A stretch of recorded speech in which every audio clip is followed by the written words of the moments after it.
Hello students. आप सभी का एक बार फिर से स्वागत है। आज हम जो पढ़ने जा रहे हैं वो पढ़ने जा रहे हैं सुपर क्लास। जो हमने पीसीज देखी थी उसके अंदर हमने 3 क्लासेस देखी थी, एक प्लेकोडोमी, कॉन्ड्रिक्थिस एंड ऑस्टिक्थिस। तो आज हम ऑस्टिक्थिस के बारे में चर्चा करेंगे। ऑस्टिक्थिस जो क्लास है उसमें बोनिफिशियस आती हैं, आपकी सारी की सारी बोनिफिशियस होती हैं जिनको हम कहते हैं अस्थिल मछलियाँ।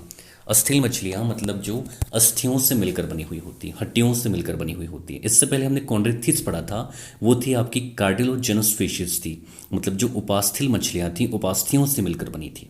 ठीक है, तो हम अस्थिल मछलियों की यहाँ पर बात करेंगे। ऑस्टिक्थिस यानी अस्थिल मछलियाँ बोनिफिशियस होती हैं सारी, और इनका जो एंडोस्केलेटन होता है, अंतः कंकाल, ये किससे मिलकर बना होता है? बोन्स से मिलकर बनता है, इसलिए इनको बोनिफिशियस या ऑस्टिक्थिस कहा जाता है। ये फ्रेश वाटर में भी रहती हैं और मैराइन वाटर में भी रहते हैं, तो दोनों वाटर में ये इनहेबिट होती हैं। तो दोनों प्रकार की एनवायरनमेंट में ये पाई जाती है, फ्रेश स्वच्छ जल में भी और लवणीय जल में भी पाई जाती है। इनका जो शेप होता है बोनिफिशियस का, वो होता है तरकू रूपी होते हैं, स्पाइंडल शेप्ड होते हैं ये। इनकी जो स्किन होती है उस पर बहुत सारी म्यूकस ग्लैंड्स पाई जाती हैं, श्लेष्मा ग्रंथियां पाई जाती हैं जिनसे श्लेष्मा निकलता है। ठीक है ना, तो इनकी त्वचा पर, इनकी स्किन पर म्यूकस ग्लैंड होती है जिससे म्यूकस निकलता है। म्यूकस चिकना पदार्थ होता है जिससे ये कैसी होती है, इनकी स्किन चिकनी होती है। इनकी बॉडी पर स्केल पाए जाते हैं, और ये स्केल जो होते हैं 3 प्रकार के होते हैं: ganoid scale, cycloid scale, ctenoid scale. ये तीनों स्केल होते हैं। ओनली प्लेकोइड स्केल इसमें नहीं होता है, एब्सेंट होता है। प्लेकोइड स्केल इसमें नहीं पाया जाता। तो स्केल कितने टाइप के हो गए? 3 टाइप के हो गए। इसके अलावा इनमें जो गिल होते हैं वो 4 पेयर्स गिल के पाए जाते हैं। कितने? 4 जोड़ी क्लोम पाए जाते हैं। और ये जो क्लोम होते हैं, ये क्लोम जो बाहर का आवरण होता है, ठीक है ना, क्लोम आवरण जिसको हम प्रच्छद या ऑपरकुलम कहते हैं, ठीक है ना, उसके द्वारा ये ढके रहते हैं, जिसको गिल कवर भी कह सकते हैं। तो 4 जोड़ी क्लोम होते हैं। कितने होते हैं? 4 पेयर्स ऑफ क्लोम गिल्स होते हैं, जो कि ऑपरकुलम के द्वारा क्या होते हैं? ढके हुए रहते हैं। इनका जो मुख होता है वो शीर्ष भाग पर होता है, टर्मिनल होता है, कह सकते हैं हम। कहाँ क्या होता है? माउथ टर्मिनल होता है, शीर्ष भाग पर पाया जाता है। ठीक है, इनमें एयर ब्लैडर्स भी होते हैं। एयर ब्लैडर्स जो होते हैं बिल्कुल हाइड्रोस्टैटिक होते हैं। ये क्या करते हैं? हाइड्रोस्टैटिक, द्रव स्थितिक होते हैं, मतलब बैलेंसिंग का काम करते हैं। क्या करते हैं? बैलेंसिंग का काम करते हैं। पानी के अंदर क्या करते हैं? इनको स्थिर रखने का काम करते हैं। तो वायु आशय या एयर ब्लैडर इनमें पाए जाते हैं। नेक्स्ट, इनमें अवस्कर या क्लोएका नहीं होता है, एब्सेंट होता है अवस्कर या क्लोएका। अवस्कर एक छिद्र होता है जिसके द्वारा एक्सक्रीटरी प्रोडक्ट बाहर निकलते हैं, ये नहीं होता, तो उसकी जगह क्या पाया जाता है? एनस पाया जाता है। क्या पाया जाता है? एनस। और साथ में जो जनन वाहिनियाँ होती हैं, जो गोनोडक्ट्स होती हैं, ये अलग छिद्र के द्वारा बाहर खुलती है। मतलब मूत्र जो होता है वो अलग छिद्र से खुलता है, जनन वाहिनियाँ जो होती हैं वो भी अलग छिद्र के द्वारा बाहर ओपन होती हैं। ठीक है, इनमें जो फिन्स होते हैं, जो पख होते हैं इनके फिन्स, ठीक है ना, वो दोनों टाइप के होते हैं। वो type of fins present, median and paired. तो मीडियन भी होते हैं, मध्यस्थ पख भी होते हैं, और युग्मित यानी पेयर्ड फिन भी इसमें पाए जाते हैं, पख पाए जाते हैं। इनकी जो टैल होती है, ये जो अस्थिल मछलियां हैं, ये जो बोनिफिशियस हैं, ऑस्टिक्थिस वाली मछलियां हैं, इनकी टेल होमो सर्कल होती है। किसकी होती है? होमो सर्कल होती है। मतलब इनकी टेल, मान लीजिए ये कोई मछली है, और मछली के पीछे से जो 2 लॉब्स दिख रहे हैं, ये दोनों लॉब्स जो होते हैं वो बिल्कुल कैसे होते हैं? समपाली पुच्छ होती है। मतलब पुच्छ जो होती है उसके अंदर बराबर पालियाँ होती हैं। क्या होती हैं? बराबर होती है। पीछे से पूंछ कैसी है? सेम है, समान है, इसलिए इनको समपाली पुच्छ या होमो सर्कल पूंछ भी कहा जाता है। फर्टिलाइजेशन कैसा होता है? एक्सटर्नल होता है। कहाँ होता है? पानी के अंदर होता है। ठीक है ना, मेल जो है वो भी अपना गैमेट जो होता है उसको छोड़ देता है पानी में, और फीमेल भी अपना ओवा छोड़ देता है।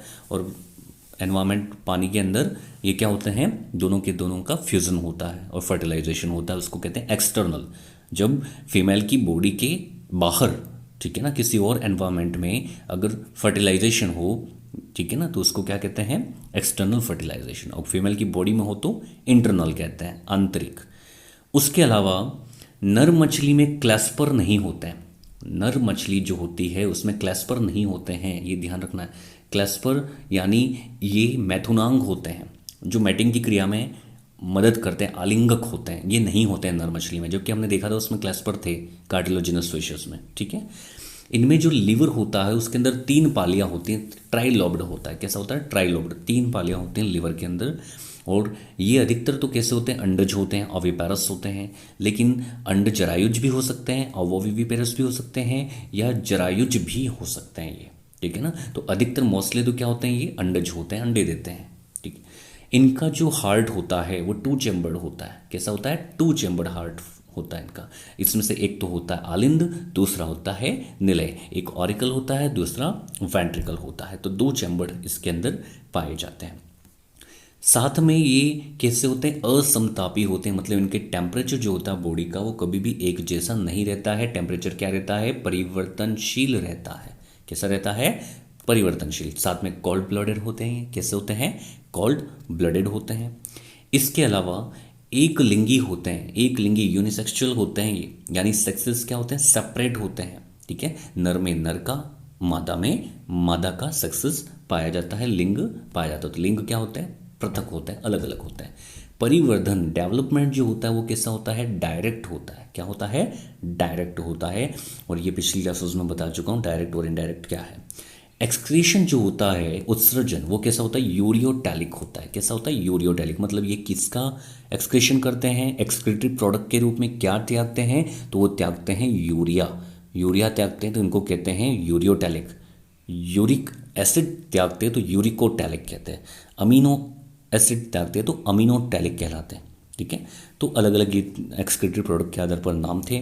इनमें जो कपाल तंत्रिकाएं होती हैं, जो क्रैनियल नर्व्स होती हैं, वो होती हैं 10 जोड़ी। कितनी होती हैं? 10 जोड़ी कपाल तंत्रिकाएं इनमें पाई जाती हैं। तो ये कुछ हमने ऑस्टिक्थिस के बारे में चीज़ें पढ़ी हैं। ऑस्टिक्थिस की क्या क्या जनरल कैरेक्टर्स हैं। अब हम आगे देखेंगे इनमें कुछ एग्जाम की दृष्टि से मोस्ट इंपॉर्टेंट एग्जाम्पल्स हैं इनके। वो एग्जाम्पल हमें देखने हैं, कौन कौन से एग्जाम्पल्स हैं। तो कुछ एग्जाम्पल हैं, जैसे लेबियो, रोहू जिसको कहा जाता है। लेबियो या रोहू जो है ये अपने तालाबों में पाई जाने वाली कॉमन मछली है जो फ्रेश वाटर में पाई जाती है, और ये एडिबल होती है, इसको खा सकते हैं हम, ठीक है ना, खाने योग्य मछली है। तो फ्रेश वाटर में पाई जाने वाली है, जो हर तालाब में हर जगह पर मिल जाती है हमें आसानी से, जिसको हम ज़्यादा से ज़्यादा बार देख चुके हैं। उसके बाद क्लैरियस है जिसको मगूर कहा जाता है, ये भी फ्रेश वाटर, ठीक है ना, फिशेज़ है, ये भी एडिबल होती है। इसको कैट फिशेज़ भी कहा जाता है, इसका एक और नाम है। इसके अलावा कतला एक फिशेज़ होती है जो भी फ्रेश वाटर में पाई जाती है। एक्जोसिटस, एक्जोसिटस जो है इसको फ्लाइंग फिश कहा जाता है। क्या कहा जाता है? फ्लाइंग फिश कहते हैं। इसके अलावा एक हिप्पोकैम्पस होता है, हिप्पोकैम्पस को कहते हैं समुद्री घोड़ा, सी हॉर्स कहते हैं। ये वर्टिकल पोजीशन में घोड़े जैसा पानी के अंदर पाया जाता है हिप्पोकैम्पस, इसको समुद्री घोड़ा कहा जाता है। उसके अलावा लेटिमेरिया है, इसको लिविंग फॉसिल कहते हैं, ठीक है ना, लिविंग फॉसिल इसको कहते हैं, जीवित जीवाश्म है ये लेटिमेरिया। गेम्बूसिया मछली, इसको पानी की टंकियों में छोड़ा जाता है, तो ये क्या करता है? इंसेक्ट्स के जो लार्वा होते हैं इनको क्या कर देता है? खा जाता है, इसलिए इनको लार्विसिडल फिश भी कहा जाता है। किसको? गेम्बूसिया को। इसके अलावा एंगुइला, एंगुइला जो होती है इसको ईल लाइक होती है, इसलिए इसको ईल फिश भी कहा जाता है। ईल जैसा स्ट्रक्चर होता है, बिल्कुल लंबा सा स्ट्रक्चर होता है इसका, ईल जैसा, इसलिए इसको ईल फिश भी कहा जाता है। टेट्राडोन, टेट्राडोन को ग्लोब फिश कहा जाता है, क्योंकि ग्लोब जैसा गोल होता है वैसे ही इसका शेप भी लगभग लगभग गोल होता है, इसको ग्लोब फिश भी कहा जाता है। इसके बाद नेक्स्ट है एनाबास, एनाबास जो होती है इसको क्लाइंबिंग पर्च कहते हैं, ठीक है। फिस्टुलेरिया, फिस्टुलेरिया जो होती है फ्लूट फिश होती है, कैसी होती है? बांसुरी मीन कहते हैं इसको, क्या कहते हैं? बांसुरी मीन। और सेनेगंथस जो होती है इसको पाइप फिश कहते हैं, क्योंकि इसका स्ट्रक्चर पाइप जैसा होता है। कैसा होता है? पाइप जैसा होता है। ये हमने देखा ऑस्टिक्थिस के अंदर कुछ इंपॉर्टेंट एग्जाम्पल देखे, और साथ में हमने ये भी देखा कि ऑस्टिक्थिस जो क्लास है ना, उसके अंदर कौन कौन से इंपॉर्टेंट कैरेक्टर्स होते हैं, उनके जनरल कैरेक्टर्स हमने देखे। आपको वीडियो पसंद आई हो तो लाइक कीजिएगा, शेयर कीजिएगा, कमेंट कीजिएगा और चैनल को सब्सक्राइब कीजिएगा। थैंक यू, जय हिंद।